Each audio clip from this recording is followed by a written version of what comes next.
narito na naman tayo para sa isang napaka-sweet, nakakapanabik at sobrang trending na love story nila Kalingap Jomar at Carla. Ay aking makilala Para sa pagpapatuloy ng ating love story, ngayon ay sobrang nakakakilig ang ating video dahil may pa-surprise si Kalingap Jomar kay Ate Carla. Dahil sa video na ito ay niyakap na nga ni Kalingap Jomar si Ate Carla finally. At hindi lamang yon dahil meron pa talaga siyang iba pang sorpresa para kay Ate Carla para sa kanilang nalalapit na monthsary, dahil sa kanilang araw nga ng monthsary ay sa hindi inaasahan ay baka hindi daw sila magkita dahil busy ang Kalingap sa kanilang mga beneficiary sa araw na yun. Kaya naman ito na ang mga sorpresa ni Kalingap Jomar kay Ate Carla.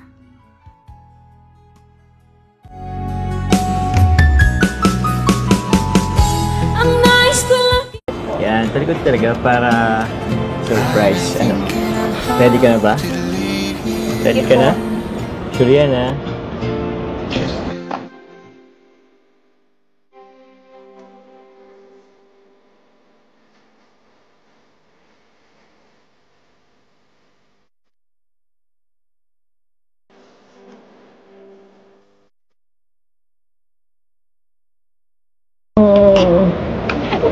Bakit? Ang lamig ng panahon eh. Ang sarap may kakadol. Seryoso na nga kasi. O sige, doon na. Sige, seryoso lang ako. Seryoso na nga kasi. O. Seryoso na, wag lang lilingon ha. Wag lilingon ha. Bibilang ako ng 3 ha. Sige go, bilang ako ha. 3, 2, 1. Lingon. Happy 14th monthsary, Adong. Thank you po. Ito, okay ko. Christmas tree. Yan. Tingnan mo ba? Siyap yan. Ito, okay ko. Grabe. Sa 14th monthsary na magkasama tayo. Sa dami-dami ng chocolates, cake, mga pagkain na binibigay sa atin. Hindi ka pa rin tumataba.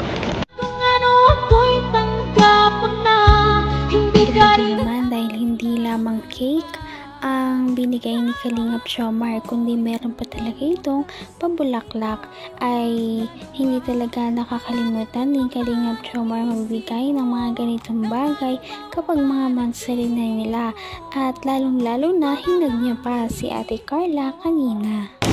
Hindi ka pa rin tumataba. Galing mo na. Nga po eh. Tsaka siyempre, thank you po.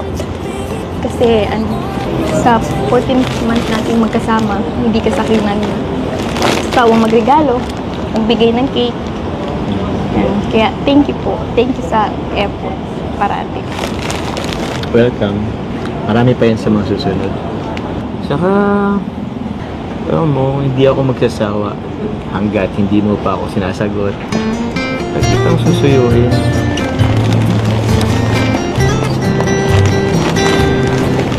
So yun mga Kalingap, at istorbohin mo natin sila. Tapos na kayo bro? Tapos na? Ay, bro. Ay, grabe. Picture bro. Sige bro. At may nagpapabigay pa kay Carla. Grabe. Kaso sa'yo wala. Okay na yun bro. Okay na. Walang problema. Hindi na, ito na. So ito po mga Kalingap, from Tita Connie. Again, 5,000 pesos for Carla Bells. Yeah. Siyempre, meron pa yan mula sa akin. Siyempre, support natin si Carla. And every time na may vlog tayo, siyempre may nakukuha siya doon. And malaking tulong yun para sa kanyang family.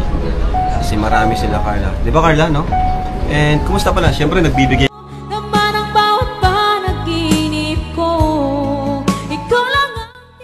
Nakakatuwa naman dahil napakaraming blessings na natatanggap ni Ate Carla noong araw na yun. Bukod nga sa paghag sa kanya ni Kalingap Jomar at mga advance gifts. Syempre, meron din talaga siyang mga allowance na binigay ni Kalingap Rab. Medyo mahirap yung trabaho sa dagat. Yun nga po, sabi po ni Mama, hindi po si Papa nakakalaot, kaya laking tulong po yung binibigay ko sa kanila galing po sa inyo. Kaya sobrang papasalamat. Siyempre sa yun lang sila umaasa. Lagi nating tatandaan kasi minsan nakakalimutan na nung iba na akala nila okay na si Carla. Hindi po, sa atin kasi tuloy-tuloy yung pagtulong natin, di ba? And malaking tulong itong Kalingap serye natin. Itong Love Team ng Jomcar. Love Team man to or ano man, kung ano na ba ito? Kung Love Team lang nga lang ba? Pero nasa kanila na po yun. Pero malaking tulong talaga. Kagaya nila Carla.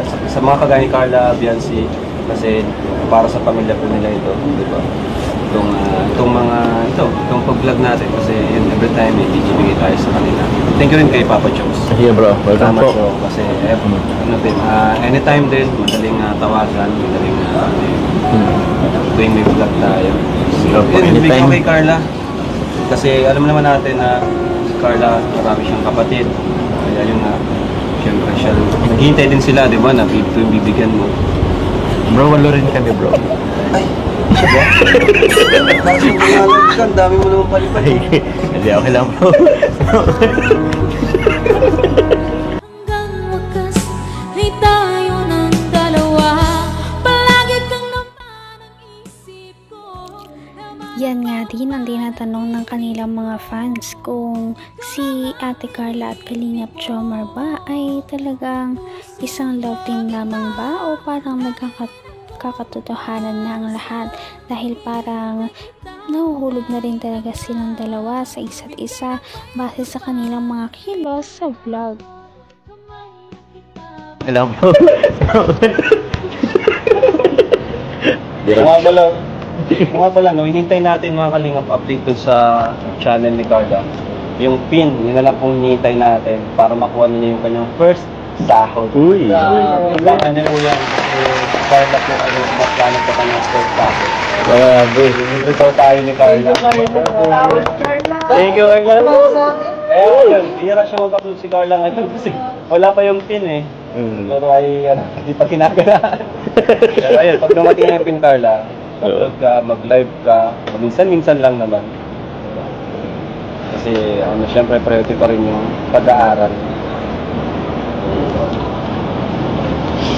Saan kaya yun? Kailan ka darating yun, ha? 30 weeks. Ay, nagpasisamba na ba bro? Ha? Samba. Tapos pala nga pala, ongoing pa rin yung pagpapagawa natin ng Bato de la Carla, Ayan, napakibus ang mission natin yun. So, thank you po.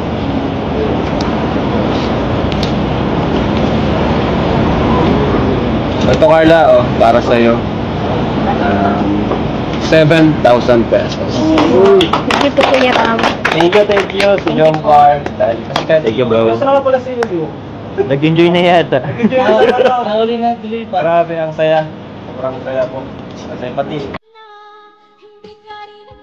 Napakasaya naman din ni Kalingap Jomar para kay Ate Carla. Kita naman natin sa kanya na kapag nakakatanggap talaga si Ate Carla ng mga blessings ay sobrang saya din naman niya para kay Ate Carla. Kaya naman abangan din natin ang mga susunod pa nilang mga pagpapakilig sa atin sa ating susunod na video. Patindi na ng patindi ang mga pangyayari sa kanilang love story. Kaya naman sobrang dami talaga ang kinikilig sa kanilang love story at palaging nag-aabang. Kaya naman sana ay magkatuluyan din ang dalawang ito, si Ate Carla at Kalingap Jomar. Sana din ay patuloy natin silang subaybayan at suportahan para magpatuloy pa ang kanilang love team. Paniguradong hindi lamang ito ang ating aabangan dahil marami pang mga susunod na kilig moments na mangyayari sa kanilang dalawa. Yun lamang at maraming salamat sa panonood. Bye!